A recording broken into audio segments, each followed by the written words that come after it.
Welcome to the Slop Temple. We pray this video helps. You start by closing the hot and cold shutoff valves beneath the sink so water won't flow while you work. Next, place a bucket and rags, then loosen the P-trap with an adjustable wrench and remove it to check for clogs and leaks. Once done, inspect the sink flange and mounting nuts for looseness and the sink basin for hairline cracks. This tells you whether the issue is plumbing, sealant failure, or a damaged sink that needs a different fix. You'll now address the core repairs. Tighten loose slip nuts and replace old washers. This often stops most leaks. If threads leak, wrap plumber's tape on male threads before reassembling. When metal or plastic traps are corroded, swap in identical diameter parts, trimming the tailpiece for a snug fit. Do this to maintain proper slope for drainage. Finally, reseal the sink flange with plumber's putty or silicone.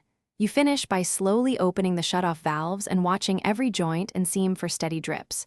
Run water and check for 5 minutes to confirm the repair. If a leak persists, retighten fittings in small increments, retest, and replace the specific part that still fails. Don't over-tighten plastic parts. If you still see leaks or structural cracks in the sink, shut the water off immediately and call a professional plumber. This avoids water damage and ensures a permanent fix.